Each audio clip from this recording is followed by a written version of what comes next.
নাবালিকা ধর্ষণে 20 বছর কারাদণ্ড বাঁকুড়ায়। সেখানে নাবালিকাকে দিনের পর দিন ধর্ষণ, ব্ল্যাকমেল করে বারবার নির্যাতন করা হয়।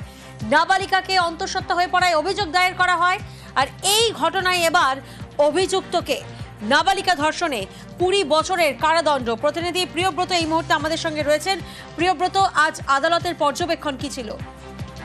দেখো, 2020 সালের 5ই ডিসেম্বর এই ঘটনা সামনে আসে। যখন নাবালিকাকে ধর্ষণ করা হয়েছিল তখন তার মাধ্যমিক পরীক্ষার্থী, এবং তখনই তাকে ধর্ষণ করেছিলেন বাসু কালেন্দি নামে একজন, যিনি কিন্তু পেশায় রিক্সা চালক, এবং রিক্সা চালক হয়েও তার যে মালিক ছিল, রিক্সার মালিক, এই রিক্সার মালিকের মেয়েকেই তিনি ধর্ষণ করেছিলেন।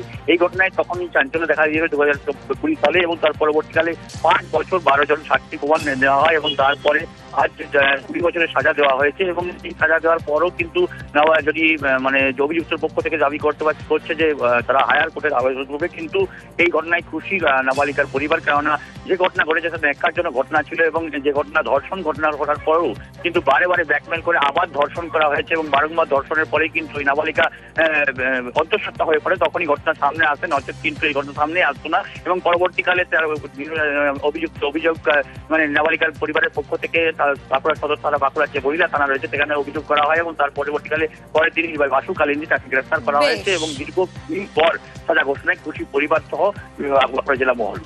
বেশ, এই কেসে চার্জশিট হয়েছিল 20-1-2021-এ। 12 জন সাক্ষ্যতে মোটামুটি কেসটা প্রমাণ হয়েছে, এবং জজ সাহেব সাজা ঘোষণা করলেন। ওনার 20 বছরের জেল হয়েছে, 10,000 টাকা জরিমানা, এবং ভিজিকে 6 লক্ষ টাকা কম্পেনসেশন দেওয়া হয়েছে। সেকশন 6 পক্সো অ্যাক্টের অ্যালিগেশন ছিল। 2020 সালে মামলাটা ইনিশিয়েট হয়। 5 বছর ধরে মামলা চলুন। মাননীয় জজ সাহেব সাজা ঘোষণা করলেন 20 বছরের, যেটা সব থেকে সর্বনিম্ন কনভিকশন সাজা। সেই সর্বনিম্ন সাজাই দেওয়া হয়েছে ওকে। 20 বছরের জন্য ইমপ্রিজনমেন্ট দেওয়া রয়েছে, আর 10,000 টাকা ফাইন দেওয়ার জন্য জজ সাহেব নির্দেশ দিয়েছেন, অনাদায়ে আরও 1 বছরের জেল। আর 13ই জুলাই এই খবর দেখাই আমরা, যেখানে পুরসভার পার্ক, আর সেই পার্কে অবৈধভাবে গাছ কাটা হয়।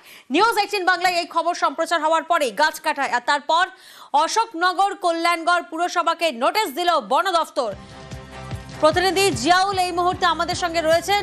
জিয়াউল, অশোকনগর পুরসভার চেয়ারম্যান তিনি তো আজব যুক্তি দিয়েছিলেন, তিনি নাকি গাছ কাটার অনুমতির কথা জানতেনই না।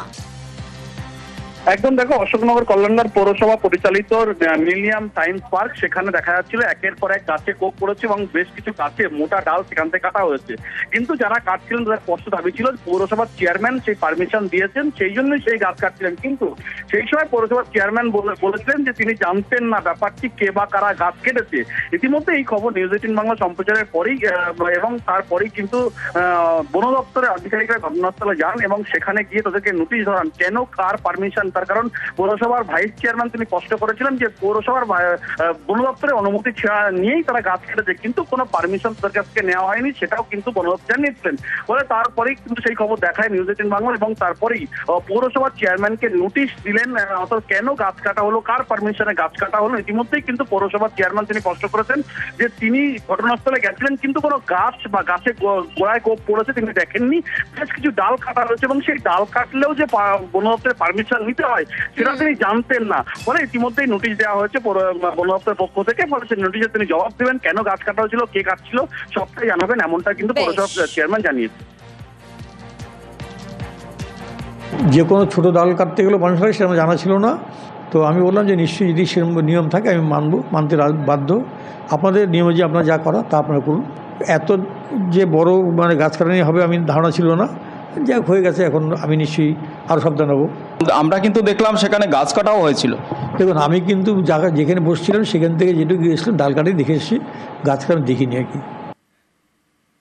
অশোকনগর পুরসভা সেখানে তো গাছ কাটা নিয়ে বন দফতর নোটিশ দিল, কিন্তু অন্যদিকে আশ্রমের গাছ কেটে পাচার করে দেওয়া হচ্ছে। কোথাকার ঘটনা? গলসির চান্না আশ্রম, সেখানে গাছ কাটার অভিযোগ সামনে আসছে। বন দফতরের অনুমতি ছাড়াই গাছ কাটার অভিযোগ সামনে আসছে। প্রতিনিধি শরদিন্দু এই মুহূর্তে আমাদের সঙ্গে রয়েছেন। শরদিন্দু, বন দফতরের অনুমতি ছাড়া কে বা কারা এভাবে গাছ কাটছে, কি জানা যাচ্ছে? দেখো প্রিয়াঙ্কা, পূর্ব বর্ধমানের গলসি 2 নম্বর ব্লকের খানো পঞ্চায়েতের চান্না গ্রামে সেখানের ঐতিহাসিক আশ্রম রয়েছে, এবং সেই আশ্রমের গাছ গত 7 দিন ধরে কেটে বাছাই করে দেওয়া হচ্ছে এমনই অভিযোগ উঠেছে এবং ইতিমধ্যেই 20-25টি গাছ কেটে ফেলা হয়েছে বলে জানা গিয়েছে এবং অভিযোগ উঠেছে এই যে আশ্রম পরিচালন বোর্ডের সভাপতি অমল ব্যানার্জির বিরুদ্ধে।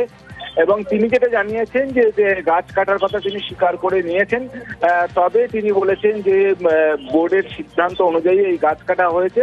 শুধু তাই নয়, এই যে গাছ কাটার টাকা তা আশ্রমের উন্নতির কাজে লাগানো হবে। অন্যদিকে বন দপ্তরের আধিকারিক সঞ্চিতা শর্মা জানান যে বন দপ্তরের কোনো অনুমতি ছাড়াই এই গাছ কাটা হয়েছে এবং ইতিমধ্যে বন দপ্তরের পক্ষ থেকে বিষয়টি খতিয়ে দেখা হয়েছে। শিকারীরা যে খতিয়ে দেখেছেন এবং গাছ কাটা হয়েছে তা তারা জানতে পেরেছেন। এরপর তাদের বিরুদ্ধে জরিমানা এবং আইনানুগ যে ব্যবস্থা নেওয়া সেই ব্যবস্থা নেওয়া হয়। বেশ, গাছ এখন অমল ব্যানার্জি কাকে কাটা করাইছে, এখন ও নিজের বিক্রি করেছে। আমরা ঠিক আমাদেরকে জানাই না, আমরা এখানকার বাসিন্দা ঠিকই, কিন্তু আমাদেরকে বলেও নাই। আমরা ঠিক জানি না কি কারণে বিক্রি করেছে, কি কাজে লাগাবে। আচ্ছা, গাছগুলো কি গাছ ছিল? লম্বু গাছ, বলে কি বলে না, মেহগুনি। কতগুলো গাছ ছিল? মোটামুটি 40টা মতো ছিল। ওইটাই তো সমস্যা, আমরা তো কিচ্ছু বুঝতে পারি না কিসের জন্য বিক্রি করছে। দীর্ঘদিন ধরে আমরা তো দেখে আসছি আমাদের এই গাছ, আশ্রমের গাছ কেউ বিক্রি করে না। कि 20 पेड़ कटे हैं उस आश्रम में, तो हमने अपना टीम भेजा था, हमारे रेंज ऑफिसर भी गए थे और उनके साथ जो टीम था, तो ये पाया गया कि वहाँ पे कोई परमिशन फॉरेस्ट का ऐसा नहीं था। नॉन फॉरेस्ट लैंड का जो आइन है उसके हिसाब से ये एक मतलब इसमें मतलब फाइन करने का हमारे पास प्रोविज़न है। तो हमने एक नोटिस किया है उन लोगों को कि किस तरह से उन्होंने ये पेड़ काटे हैं विदाउट एनी नॉलेज और क्या रीज़न है। तो वो नोटिस सर्व कर दिया गया है। तो होपफुली आजकल में इसका जो आगे का जो प्रोसेस है वो स्टार्ट करें। যেসব গাছ কাটাগুলো বলা হচ্ছে সম্পূর্ণ সত্যি নয়। সত্যি নয় এই কারণেই যে গাছগুলো প্রতি বছরই আমরা এই আশ্রমে গাছ লাগাই, আর প্রতি বছর গাছ লাগাই। এবার গতবারও আগেও আমরা 300 আম গাছ লাগিয়েছি, সোনাঝুরি গাছ লাগিয়েছি, কয়েক হাজার গাছ লাগিয়েছি। যখন গাছ লাগাই তখন কিন্তু কোনো মানে প্রচার হয় না। গাছ কেটেছি এবং গাছ কাটার কোন গাছগুলো যেগুলো নষ্ট হয়ে যাচ্ছিলো যে গাছগুলো, তখন আমরা চিন্তাভাবনা করলাম কি কমিটির ছেলেরা যে ওই গাছগুলোকে বিক্রি করে আবার আশ্রমে উন্নয়নমূলক কাজে লাগানো হোক। সেই চিন্তা করে আমরা পঞ্চায়েতকার পারমিশন নিয়ে ওইটা আমরা বেড়া দিয়ে আশ্রমটাকে উন্নয়ন কাজ করার জন্য আমরা ওই গাছটা। কতগুলো গাছ কাটা হয়েছে? ওই 20 থেকে 25টার মধ্যে। সিকিম কালিম্পংয়ে নাগারে বৃষ্টির তেস্তায় উপচে পড়ছে জল, ভয়াবহ হচ্ছে তেস্তার রূপ, আর যার জেরে এবার সতর্ক নবান্ন। 43টি পরিবারকে ত্রাণ শিবিরে আশ্রয়। প্রতিনিধি সোমরাজ এই মুহূর্তে আমাদের সঙ্গে রয়েছেন। সোমরাজ, নবান্ন তরফ থেকে ঠিক কি নির্দেশ দেওয়া হলো? দেখো, উত্তরবঙ্গের সব জেলা শাসককে সতর্ক করা হয়েছে। তিস্তা ব্যারেজ থেকে যেভাবে জল ছাড়া হচ্ছে এবং তিস্তা নদীর জলস্তর ক্রমশই বাড়ছে, বিশেষ করে তিস্তা অধ্যুষিত যে নিচু যে এলাকাগুলি রয়েছে সেই এলাকাগুলিতে ইতিমধ্যেই সতর্কতা জারি করা হয়েছে।